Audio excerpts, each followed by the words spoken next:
Welcome to Fallout HOA. I'm Michael Vincent. Today, I'm going to tell you about Ryan Cooper, a man who discovered the HOA president had broken into his home while he was away on business. She didn't know Ryan had security cameras, and she definitely didn't know there was a pit bull named Bruno waiting in the bedroom. But this isn't a revenge story. This isn't about letting the dog loose. This is about how an ordinary homeowner used evidence, procedure, and patience to bring down someone who thought her title made her untouchable. If you've ever felt powerless against people who hide behind community guidelines to control others, this one's for you. And if you stick around until the end, I've got a checklist every homeowner needs, but most never see. Let's get into it. I was 3 states away, sitting in my mother's living room in Ohio, when my phone buzzed. The notification read, "Motion detected, front door." I figured it was a package, maybe a neighbor walking too close to the porch. I swiped it open anyway. The way you check your rearview mirror, even when you know nothing's there. The live feed loaded, and I stopped breathing. A woman stood in my foyer, not outside, inside. She was maybe late 50s, wearing a navy blazer like she was headed to a board meeting. In her left hand, a clipboard. In her right, a pen. She wasn't rushing. She wasn't looking around nervously. She moved through my house like she owned it, like she had every right to be there. I didn't recognize her at first. I'd only been in the neighborhood 2 years, and I kept to myself. Work took me out of town most weeks, but then I saw the way she tilted her head at my bookshelf, the way she ran her finger along the edge of my kitchen counter and checked it for dust. That posture, that confidence, I'd seen it once before. At the HOA annual meeting I attended out of obligation, Linda Ashford, president of the Homeowners Association, the woman who sent violation letters, the way some people send holiday cards, and now she was standing in my living room, alone, uninvited, while I watched through a camera 1,000 miles away. Bruno started barking. I could hear it through the camera's microphone, that deep, guttural warning bark he only used for strangers. He was in the bedroom. I always kept him there when I traveled. Door closed, food and water set up, a dog walker scheduled twice a day, safe, contained.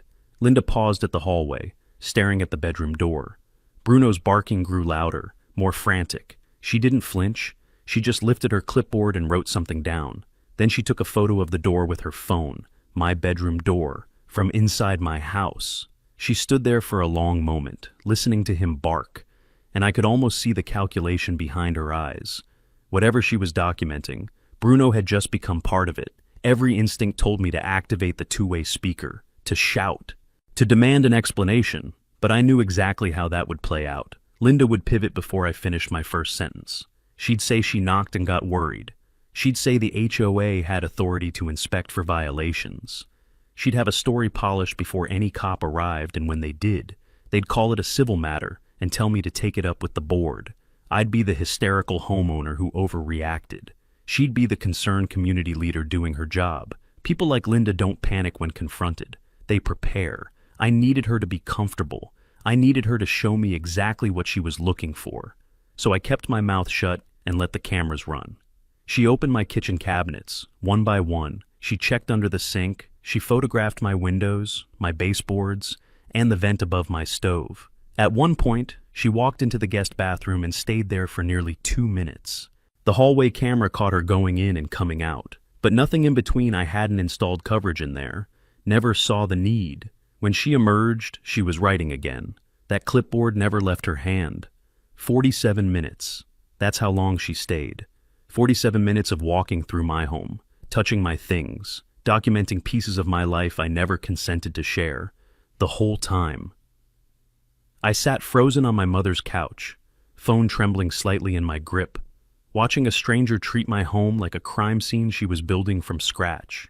When she finally left, she locked the front door behind her. I watched her punch in the code, and that's when it clicked. Last spring. I'd had a contractor install new gutters. The HOA required pre-approval for exterior work, so I'd submitted the paperwork through their management company. Part of that paperwork included temporary access information for the crew. I'd given them the code and never thought twice about it. Apparently, that code had made its way into the wrong hands, or maybe the right hands, depending on how Linda saw it. She walked down my driveway without looking back. No hesitation, no guilt, just the calm, measured steps of someone who believed she was above consequence. Bruno was still barking. I could hear him through the camera, confused and agitated, wondering why a stranger had walked through his home, and why I hadn't come to help. I bought this house after my divorce, picked it because it was small and quiet and mine. I refinished the hardwood floors myself because I wanted to earn it, not just own it. Every wall, every corner, every square foot I'd made it mean something. And now, this woman had walked through it all like she was appraising a repo. I wanted to call the police. I wanted to fly home and confront her on her own doorstep. But anger is what people like Linda count on. They want you loud. They want you sloppy. They want you to hand them the narrative. I wasn't going to guess to give her that. Not yet. I closed the app, opened a new folder on my phone, named it Evidence, and started downloading every second of footage. If Linda Ashford wanted to play by the rules, I'd learn the rules better than she ever had. I didn't sleep that night. Every time I closed my eyes, I saw Linda Ashford standing in my hallway, clipboard raised, photographing my bedroom door while Bruno barked himself hoarse on the other side. By 2 a.m, I stopped pretending rest was coming. I grabbed my laptop, sat against the headboard, and started looking for the document that gave her the right to do what she did. If it existed, I needed to see it. If it didn't, I needed proof. I started with the email. 3 weeks earlier, the HOA management company had sent a message with the subject line, Notice of Annual Inspection. I'd archived it without a second thought, filed it away with reminders about trash can placement and pool hours. In my mind, inspection meant someone walking the neighborhood, checking lawns and fences, exterior compliance, curb appeal. The email didn't say interior. It didn't say we will enter your home. It didn't mention access to private residences at all. Just a date range and the word inspection. No specifics, no boundaries. The kind of language that could mean anything or nothing depending on who was interpreting it. And that vagueness, I realized, wasn't careless. It was strategic. It let people like Linda fill in the blanks however they wanted. I pulled up the CC&R next, covenants, conditions, and restrictions. The document every homeowner in a planned community signs at closing. I'd signed mine 2 years ago without reading a single page. I was still raw from the divorce back then, running on caffeine and survival mode, desperate to close on something that felt like a fresh start. The house wasn't big, it wasn't fancy, but it was mine, the first thing I'd owned alone in over a decade. I remember sitting at the title company, exhausted and hollowed out, signing wherever the notary pointed. 47 pages of fine print I'd agreed to blindly because I didn't have the energy to question anything. That decision was coming back to haunt me now. I made a pot of coffee and settled in. Article 1, Definitions. Article 2, Membership Obligations. Article 3, Architectural Guidelines. I forced myself to read every clause, every subsection, every footnote buried in legalese. Most of it was mundane rules about fence heights, approved paint colors, restrictions on commercial vehicles and driveways, but Article 9 made me sit up straight. Article 9 covered inspections. The language was specific. The HOA had the right to inspect exterior portions of any property to ensure compliance with community standards. Exterior. I read the clause 3 times. There was nothing authorizing board members to enter a private residence without written consent from the homeowner.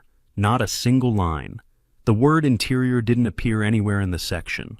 Article 12 addressed emergency access gas leaks, burst pipes, fire hazards, situations where immediate entry might prevent harm to the community. Even then, the rules were tight. The board had to document the emergency within 24 hours. They had to notify the homeowner in writing. They had to file a report with the management company. I checked my email again. No emergency notice. I checked the HOA portal. No incident report. I checked my phone. No missed calls, no voicemails, no texts. Linda had walked through my house for 47 minutes without a single piece of documentation to justify it. The CC&R didn't protect what she did. Nothing did. I almost called her. I had her number from the HOA directory, and I sat there with my thumb over the screen, ready to demand an explanation. But confronting her now would only give her time to prepare. She'd been president for 6 years. She knew how to control a narrative. If I came at her emotionally and half-cocked, she'd already be spinning the story before I finished my first sentence. I put the phone down and poured another cup of coffee. The anger would still be there tomorrow. Right now, I need to think. Instead of calling, I worked. I created a folder on my laptop named CCNR Analysis. I copied every relevant article into a single document. I highlighted the clauses that mattered: exterior inspection only, emergency protocols, notification requirements. Then I built a comparison chart: what the CCNR authorized versus what Linda had actually done. The gap wasn't ambiguous, it was absolute. No clause covered her entry, no exception applied. The document I'd signed gave the HOA authority over my lawn, my fence, and my exterior paint color. It did not give Linda Ashford the right to walk through my living room and photograph my bedroom door. By sunrise, the folder had grown. Screenshots of the inspection email, exported footage from the cameras, a timeline mapping every minute Linda spent inside my house against every clause in the CCNR that she'd ignored. I organized the files by date, then by category: evidence, communications, legal analysis, 3 folders, 3 angles, 1 case. My eyes burned from staring at the screen all night, but for the first time since that notification buzzed on my phone, I didn't feel helpless. I booked an earlier flight home, packed my bag while my mother was still asleep, left a note on the kitchen counter saying I had a work emergency. It wasn't entirely a lie. This was work now, the kind that required focus, patience, and documentation. The kind that didn't leave room for anger or mistakes. Linda Ashford had entered my home, believing no one would check the fine print.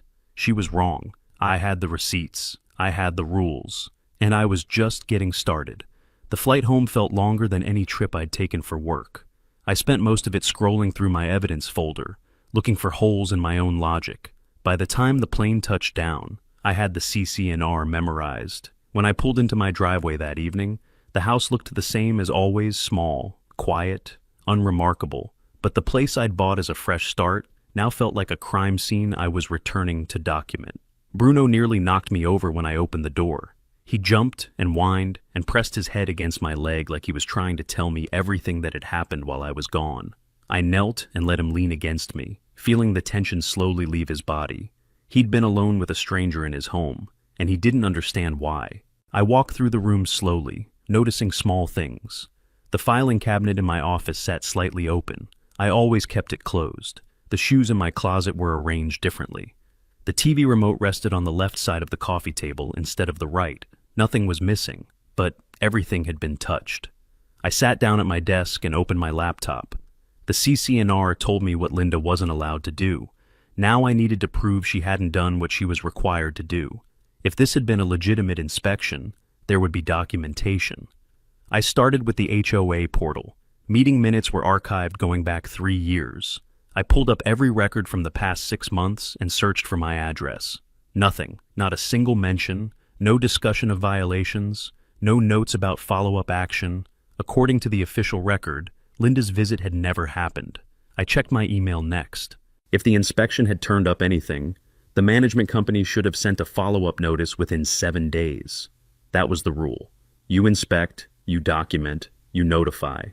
I scrolled through every HOA message since I'd moved in, reminders about dues, landscaping updates, a parking warning from last year's block party, but nothing about an inspection at my address, no violation letter, no request for remediation, no acknowledgement that Linda had been inside my home at all. The next morning, I called the management company. A woman named Patricia answered, polite and professional. I kept my tone calm and requested a copy of the inspection report for my property, dated 10 days ago. She put me on hold, then came back sounding confused. I'm not showing any inspection report on file for that date. Are you sure about the timing? I told her I was certain. She checked again. Same result. There's no record of an inspection at your address in our system. If one was conducted, it wasn't logged with us. I thanked her and hung up. Then I opened my phone's voice memo app. I was in a one-party consent state. I called back, asked the same questions, and recorded every word. Patricia confirmed it again: no report, No record, no documentation of any kind. So, here's where it stood. The meeting minutes showed nothing. The email chain showed nothing. The management company's system showed nothing. Linda Ashford had spent 47 minutes inside my home, and according to every official record that existed, it had never happened. Not a clerical error, not a filing delay, nothing. I wasn't ready to call the police. I know how that sounds. A woman broke into my house, why not report it immediately? But if I called now, with just the footage and my interpretation of the CCNR, I'd be gambling on a cop who might not understand HOA procedures. Linda would claim authorized inspection. The police would see a civil dispute and tell me to sort it out with the board. She'd know I was coming, and she'd have time to fabricate paperwork, backdate a report, rally the other board members. I'd lose the one advantage I had: she didn't know I was watching. I needed more. Not just proof that she'd entered without authorization, I had that. I needed to know if this was a one-time overreach or something she'd done before. If I were the only target, this was trespassing. If there were others, this was a pattern, and patterns are harder to explain away. I saved Patricia's recorded confirmation and added it to the evidence folder, updated my timeline with the new data points. 3 sources checked, 3 sources are empty. The documentation that should have existed didn't exist because Linda never intended to create it. This wasn't an inspection that went wrong. This was something she'd done deliberately, quietly, counting on no one checking the records she was supposed to file. I closed my laptop and looked at Bruno, who had settled on his bed in the corner, watching me with tired eyes. "We're not done yet," I told him. He didn't understand the words, but he thumped his tail once against the floor anyway. I had the footage, I had the CCNR, I had 3 empty record systems that proved Linda hadn't followed a single procedure, but I still didn't know why. What was she looking for? Why my house? Why me? The next morning, I decided to find out if I was alone in this. I started with Jim Holloway, the retired electrician who lived 4 houses down. He'd been in the neighborhood 15 years longer than anyone else on the block.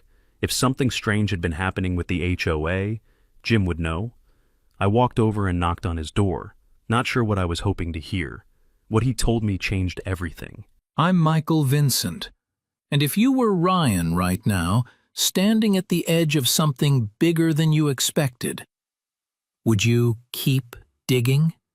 Or would you take what you have and hope it's enough? Drop your answer in the comments. Let's see whose instincts are sharpest. Now, let's find out what Jim knows. Jim Holloway answered the door in a flannel shirt and reading glasses, a mug of coffee in one hand. He was 72, retired after 40 years as an electrician, and he had lived in this neighborhood longer than most of the trees on the street. I'd waved to him a few times since moving in, but never had a real conversation. When I told him I had questions about Linda Ashford, his expression shifted from polite curiosity to something harder. He stepped aside and waved me in. "I was wondering when someone would finally ask," he said. We sat at his kitchen table, and Jim told me what happened 18 months ago. He'd gone to visit his daughter in Oregon for 2 weeks. When he came back, his filing cabinet had been opened. Papers on his desk were out of order. A window he always kept locked was unlocked. He found a notice tucked into his mailbox, not mailed, just placed there from the HOA, dated 3 days before his return. It cited a water damage inspection due to a reported leak. No leak was ever found. No report was ever filed. When Jim called the management company, they had no record of any inspection at his address. I asked if he'd confronted Linda. He laughed, but there was no humor in it. I went to the next board meeting, asked about it publicly. She said I must have misremembered the notice. Said the HOA doesn't conduct interior inspections without consent. He paused. Made me feel like a senile old man in front of the whole room. I dropped it after that. He looked up at me. But I know what I saw. I know that window was locked. Jim gave me 2 more names. Megan Porter, the flight attendant in the corner house, and George and Betty Sullivan, the retired couple who winter in Florida. I found Megan the next evening, still in her airline uniform, rolling a suitcase up her driveway. When I mentioned Linda's name, her face tightened. She invited me inside without hesitation. Her story added a new dimension. She'd come home from a work rotation to find her back door unlocked. She'd actually filed a police report, the only one among us who had nothing stolen, no forced entry, case closed within a week. What made her account different was the detail about access. Linda has a master key to the back gates, Megan said, for emergencies, supposedly, community maintenance. I never questioned it until now. A master key, not a code shared with a contractor. Direct access to the rear of every property in the neighborhood. The Sullivans confirmed the pattern without adding new evidence. George remembered coming back from Florida to find kitchen drawers rearranged. Betty mentioned a closet door left open that she always kept closed. Neither had reported anything. Neither had connected it to the HOA. They'd assumed age, forgetfulness, maybe a house sitter they'd forgotten about. When I explained what I'd found, Betty's face went pale. She came to welcome us when we first moved in, she said quietly. Brought cookies, asked all about our travel schedule, 5 households, 5 instances of unauthorized entry over 2 years. I built a chart that night, mapping each case by date, duration of absence, and signs of intrusion. The pattern was surgical. Jim was elderly and lived alone, easy to dismiss as confused. Megan traveled constantly for work, easy to blame on fatigue or distraction. The Sullivans spent half the year out of state, easy to attribute to failing memory. I was new, unfamiliar with the neighborhood politics, unlikely to know who to complain to or how. Linda hadn't chosen her targets randomly. She had selected homeowners who were isolated, transient, or vulnerable to doubt, people who wouldn't be around to catch her, and who wouldn't be believed if they tried to speak up.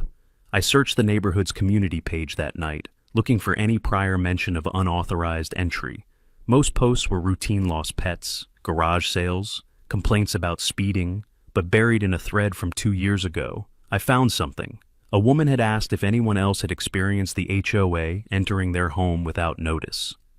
The post had 3 comments before it was deleted. I couldn't see what they said, but I could see the replies referencing them. The original poster's account was gone. I took screenshots of what remained. The deletion happened less than 6 hours after the post went up. The page administrator at the time was a current board member.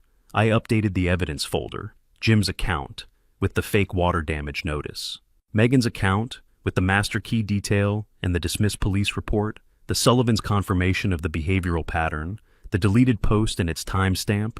The comparison chart shows target selection criteria, 5 names, 5 timelines, one system designed to operate in silence. The next question was tactical. I had footage of Linda inside my home. I had witnesses willing to corroborate the pattern. I had documentation proving no legitimate inspection had occurred. But the moment I made a move, Linda would know someone was coming. She'd have time to coordinate with the board, backdate paperwork, and construct a defense. If I went to the police now, I risked getting the same response Megan got: civil matter. No evidence of theft. Case closed. I needed to control the timing. I needed her to respond before she knew how much I had. I closed the laptop and looked at the folder icon on my desktop. 5 families who'd been made to doubt their own perceptions. One woman who'd operated unchecked for years because no one had connected the dots. That was over now. I had the pattern documented. I had the witnesses lined up. I had the evidence organized and time-stamped. What I needed next was a move that would force Linda into the open, something that put her on record, something she couldn't walk back or explain away. I didn't have it yet, but I knew where to start looking. Tomorrow, I'd change every lock and access code on my property. I'd install additional cameras covering angles I'd missed, and I'd wait. Because if Linda had done this 5 times before, she wasn't going to stop. She was going to come back. And when she did, I'd be ready. I spent the next morning taking back control of my property. New deadbolt on the front door, new code on the garage keypad, 2 additional cameras covering the side gate and back patio, the angles I'd missed before. By noon, every possible entry point fed directly to my phone. If anyone set foot on my property, I'd know within seconds. The locksmith asked if I'd had a break-in. I told him I was being proactive. He didn't push. I sat at my kitchen table that afternoon with my laptop open, staring at a draft complaint to the county sheriff's office. Everything I had was documented footage. CC&R violations, missing reports, witness accounts. The question wasn't whether I had a case. The question was timing. File now.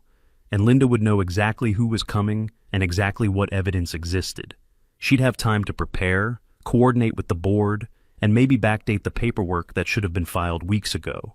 The police might still call it a civil matter. I'd have shown my hand for nothing. But waiting meant gambling on her returning. No guarantee she would. Every day I delayed was another day she could be covering tracks. Another day memories could fade. Waiting felt passive. It felt like giving her more time than she deserved. Let me stop here for a second. A lot of people think justice means hitting back. But in situations like this, where the other person has a title, a board, and years of practice manipulating the system, emotion is exactly what they want from you. They want you to yell at a meeting so they can call you disruptive. They want you to confront them privately so they can claim harassment. The slow path feels wrong, but the slow path is how you build a case that can't be dismissed. I made my decision that afternoon. I would prepare the complaint, but not file it yet. Everything would be ready: footage exports, CCNR analysis, witness statements, timeline. If Linda made another move, I'd have an updated file within hours. If she didn't, I'd file what I had after 30 days. Either way, I wasn't sitting idle. I was positioning. Some of you might be wondering about Bruno, 70 pounds of pit bull with a bark that sounds like a home invasion alarm. Why not let him roam the house if Linda came back? She'd get what she deserved. I thought about it. I won't pretend I didn't, but Bruno has been with me through the divorce, the move, the rebuilding of everything. He's family. And I wasn't going to risk his life because Linda Ashford decided my home was hers to inspect. He stayed in the bedroom when I was at work. If she came back and heard him barking, that was her problem. But I wasn't using my dog as a weapon. I also considered confronting her directly, walking up to her door, footage on my phone, demanding answers. It would feel good for 30 seconds. Then she'd have my face on her doorbell camera and a story about harassment. People like Linda don't get flustered by confrontation. They prepare for it. The only way to beat someone who controls the narrative is to build a record so complete that the narrative doesn't matter. I emailed a real estate attorney that evening, Robert Hayes, referred by a colleague. I gave him the summary and asked whether my evidence was sufficient for a criminal trespassing complaint. He responded the next morning. What I had was strong but not airtight. Video evidence of entry was clear. Lack of authorization was provable through the CCNR and management records. But a defense attorney could argue Linda believed she had implied consent through the inspection notice. His recommendation was direct obtain a written statement from the management company confirming no inspection was authorized, or wait for a second incident that would eliminate any ambiguity. A second incident. I read that phrase 3 times. I wasn't hoping Linda would come back. But somewhere in my gut, I knew she would. People who operate unchecked for years don't stop because one homeowner changes his locks.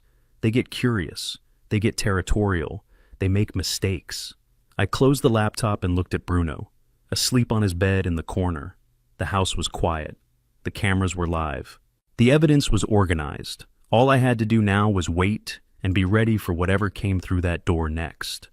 2 weeks passed. No sign of Linda on any of my cameras. No unusual activity at the house.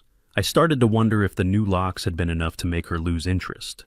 Then the letter arrived. It was sitting in my mailbox on a Tuesday afternoon, tucked between a utility bill and a furniture catalog, official HOA letterhead, hand-delivered, no postage. I stood in my driveway and opened it, expecting another generic notice about lawn maintenance. What I found instead made me read it 3 times to make sure I understood.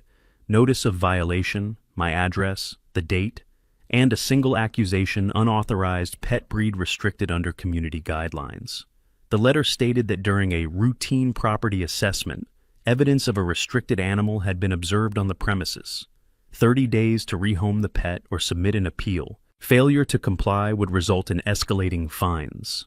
At the bottom, Linda Ashford's signature. My first reaction was anger. She dared to threaten Bruno after what she'd done, but the anger faded quickly, replaced by something more useful. I went inside and started reading. I pulled up the CCNR on my laptop. Article 14 covered pet policies. The language was specific. Homeowners were permitted to keep domestic pets provided they did not exhibit aggressive behavior toward residents or guests. Noise complaints waste disposal guidelines, standard provisions. But nowhere, not in a single line, did the document list restricted breeds. No mention of pit bulls, no mention of any specific type of dog. The only grounds for pet removal were documented incidents of aggression, and Bruno had none. No complaints on file, no incidents reported. Linda's violation notice cited a rule that didn't exist in the CC&R she was supposed to be enforcing. But the bigger issue was the date. The notice was dated 6 days after Linda's entry into my house. It referenced a routine property assessment as the source of information about Bruno. There had been no assessment, no report filed, no authorization documented. I pulled up the footage and compared timestamps. Linda paused outside my bedroom door at 2:24 in the afternoon. Bruno's barking was audible on the recording for the next 6 minutes. The violation notice referenced observed evidence from that same week. No neighbor had reported seeing Bruno. No one had filed a complaint. The timeline pointed to one conclusion: Linda had cited information she could only have obtained by standing inside my house. I called Robert Hayes that afternoon and read him the notice. He asked me to send a scan. 20 minutes later, he called back. "This is significant," he said. His voice was measured, careful not to overstate. The notice created a documentary link between Linda and the unauthorized entry. By citing a property assessment that was never authorized, she'd placed herself inside my home on a specific date. The footage confirmed her presence. The management company confirmed no inspection was scheduled, and now she'd created official correspondence referencing information she shouldn't have had access to. Hayes outlined the situation clearly. The notice strengthened my position, but it wasn't a guaranteed win. Linda could claim she'd received the information secondhand, a neighbor's report, a conversation she'd overheard. The footage showed her inside my house, but a defense attorney might argue she believed she had implied authority under the inspection notice. What I had was compelling. What I needed was her doubling down in a setting where her statements would be on record. He gave me 2 options: file the criminal complaint now and let the sheriff's office build its case, or attend the appeal hearing Linda had demanded and see what she said when confronted with questions she wasn't expecting. The first path was straightforward. The second was riskier, but if Linda repeated her claims in front of the board, with documentation proving otherwise, the case against her would expand beyond trespassing. That was fraud. Misrepresentation in an official capacity. I spent the evening organizing the evidence folder into its final form. Footage time-stamped and annotated, CC&R sections highlighted, management company confirmation, witness statements from Jim, Megan, and the Sullivans. And now the violation notice, the document Linda had written to pressure me into compliance, which had instead become a central piece of the case I was building. Every element is connected. Every timestamp is aligned. But Hayes had been clear connected wasn't the same as conclusive. Linda still had room to maneuver. The hearing would determine whether the room would be closed or stay open. I saved the folder and backed it up to 3 locations: cloud storage, external drive, and a copy emailed to Hayes. The appeal hearing was scheduled for 3 weeks out. I marked the date and started preparing the questions I wanted answered. Not accusations, questions. The kind that required specific responses. The kind that would be hard to walk back once they were on record. Linda thought she was putting me on defense with this violation notice. She thought threatening Bruno would make me scramble, maybe capitulate to avoid a fight. She didn't know about the cameras. She didn't know about the witnesses. And she didn't know that the letter she had sent had given me something I had been missing: her own words, on official letterhead, referencing an assessment that never happened. But I also knew this wasn't over. Linda had been doing this for years. She had relationships on the board, institutional knowledge, and experience controlling these situations. The hearing could go sideways in ways I couldn't predict. I had evidence. She had influence. The next 3 weeks would determine which one mattered more. If you've made it this far, there's something I want you to have. In the description below, I've linked a checklist: 10 things every homeowner should know about their rights versus their HOA's actual authority. Most people never read their CC&R. That's how people like Linda operate. Don't let that be you. Before I tell you what happened next, I want you to think about something. When someone has spent years using procedure to control other people, using titles and paperwork, confident posture to make others feel small. What do they do when someone finally asks them a simple question? The kind of question, that requires a simple answer. Do they get angry? Do they play the victim? Do they try to make it seem like a private matter that outsiders shouldn't be involved in? Think about it. Because their response isn't just emotion, it's evidence. And sometimes, a single moment of hesitation can unravel a story they've been building for years. I didn't go to the appeal hearing. I went to the sheriff's office instead. The decision came 3 days before the scheduled board meeting. I'd spent 2 weeks preparing for that hearing, organizing documents, rehearsing questions, anticipating every deflection Linda might attempt. But the more I prepared, the more I realized I was playing her game. The HOA board wasn't a neutral body. 2 of the 5 members had served with Linda for over 4 years. The secretary, Carol Whitman, had co-signed half the violation notices in the neighborhood. Walking into that room with my evidence meant trusting people who had every reason to protect their president. Hayes agreed. "The board isn't a court," he said. "They're not obligated to be impartial. If you want this on record in a way that matters, take it to law enforcement." I filed the complaint on a Monday morning. Deputy Tom Bradley reviewed my documentation for 45 minutes without saying a word. The footage, the CCNR analysis, the management company's confirmation that no inspection had been authorized, the witness statements. And finally, the violation notice, Linda's own letter referencing information she could only have obtained through unauthorized entry. When he finished, he looked up and asked one question. "You're certain no one else had access to your home during this period?" I told him about the contractor code from the previous spring, the one I'd since changed. I told him the code had been submitted through HOA paperwork, which meant it had passed through their office. He nodded slowly and made a note. Then he asked if I'd be available that afternoon. The sheriff's cruiser pulled up to Linda's house at 4:15. I was already parked across the street, as Bradley had instructed, close enough to be present if needed, far enough to stay out of the initial conversation. The afternoon sun was sharp, and the street was quiet, the kind of stillness that makes every sound feel amplified. I watched Bradley walk up the driveway and ring the doorbell. 30 seconds passed, then Linda opened the door. She was dressed the way she'd been in my footage blazer, pressed slacks, the posture of someone who expected to be in control of whatever conversation was about to happen. I couldn't hear what Bradley said from where I sat, but I saw her expression shift, confusion first, then something tighter. She glanced past him toward the street, and for a moment her eyes found my car. I don't know if she recognized me, but I saw her shoulders stiffen. Bradley gestured toward the driveway, and after a pause, Linda stepped outside. They stood near the front walkway, Bradley with a folder in his hand, Linda with her arms crossed. He spoke for maybe 2 minutes. She listened without interrupting. Then he opened the folder and showed her something, a printout, probably a still from the footage. Her head tilted. She said something I couldn't hear. Bradley responded. And then came the moment I'd been waiting for. He asked her a question. I knew what it was, because I'd heard him rehearse it in his office that morning. "Ma'am, do you have written authorization from the homeowner to enter this residence on this date?" Linda's mouth opened, then closed. She looked at the printout again, her arms uncrossed, then recrossed. She started to speak, stopped, and gestured toward her house as if the answer might be inside. Bradley waited.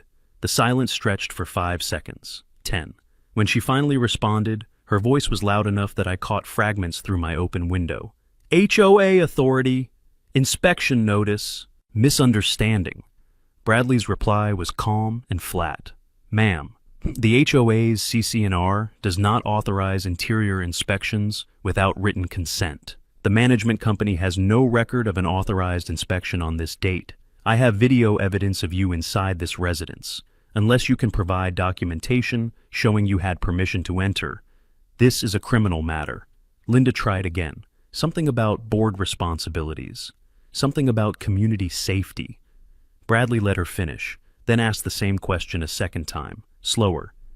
"Do you have written authorization, yes or no?" She didn't answer. Instead, she asked if this could be handled internally, through the HOA's dispute resolution process.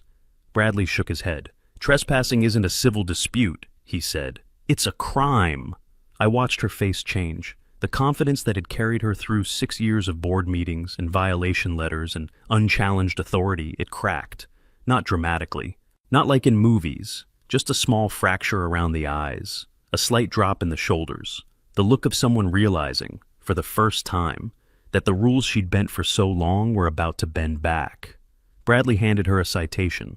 Trespassing, Class 1, misdemeanor. A court date was set for 6 weeks out. She took the paper without looking at it, her eyes still fixed on Bradley as if waiting for him to tell her this was all a mistake. He didn't.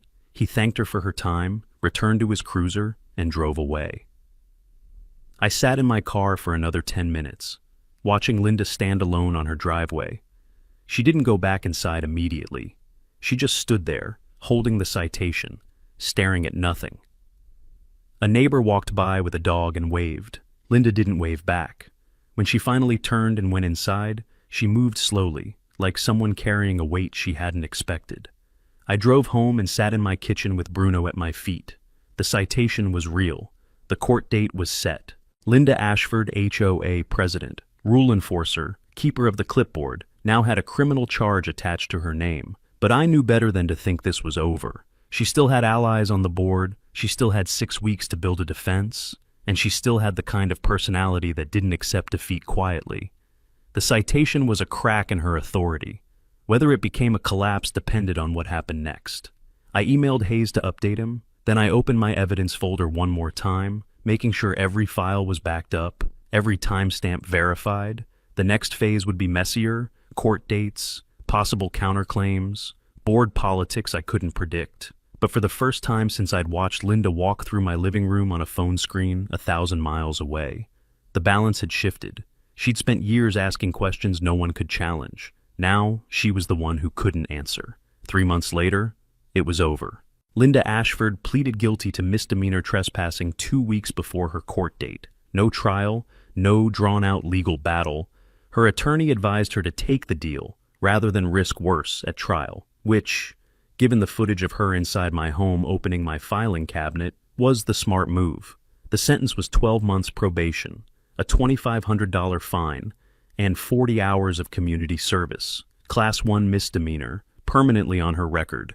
For a woman who had spent 6 years enforcing rules on everyone else, that record would follow her for the rest of her life. The HOA moved quickly. Word of the criminal charge spread through the neighborhood within days. An emergency board meeting was called 2 weeks after the citation. I attended. So did Jim Holloway, Megan Porter, and the Sullivans. 4 households, sitting in folding chairs in the community clubhouse, waiting to see what would happen next. Linda wasn't there. She had submitted her resignation by email the night before, effective immediately. The letter cited personal reasons. No acknowledgement of wrongdoing, no apology, just a quiet exit. Carol Whitman read the resignation aloud. No one clapped. No one said anything. The silence was its own verdict. A motion was introduced to amend the CC&R with a new right of entry policy. The language was specific. No board member could enter any private residence without prior written consent, delivered at least 72 hours in advance. Emergency access would require documented justification filed within 24 hours. Any violation would result in automatic removal from the board and referral to law enforcement. The motion passed with 78% of homeowner votes. The violation notice about Bruno was withdrawn without explanation. No apology, no acknowledgement that the accusation had been baseless. Just a quiet removal from my file. I didn't push for more. Bruno was safe. That was what mattered. He was sprawled on the living room floor when I got home from the meeting, tail thumping against the hardwood when he heard my keys. I knelt and let him press his head against my chest. "We're good," I told him. He didn't understand the words, but he understood the tone. A few weeks later, I met Jim, Megan, and the Sullivans for coffee. First time all of us had been in the same room outside of official HOA business. Jim told stories about the neighborhood from 15 years ago, back when the HOA was just a formality and neighbors actually knew each other. Megan talked about finally feeling like she belonged somewhere. The Sullivans showed photos of their grandchildren. We didn't talk about Linda much. We didn't need to. What mattered was that we'd stopped being isolated targets. We were neighbors now. I still check my cameras every day, probably always will. The footage from Linda's entry is backed up in 3 places, and I'll keep it there indefinitely. Documentation is protection, records are power. I don't live in fear, but I live prepared. There's a difference. The house feels different now. For a while after the break-in, it felt contaminated, like someone had left fingerprints on every surface I couldn't wash off. That feeling faded, replaced by something quieter, ownership.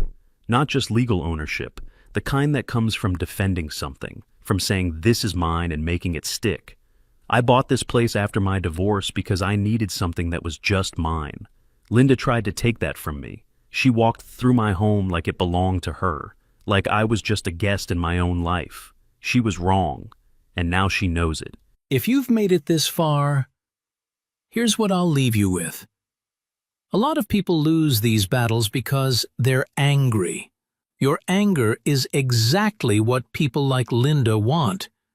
It makes you the problem, while they play the victim. The alternative is slower.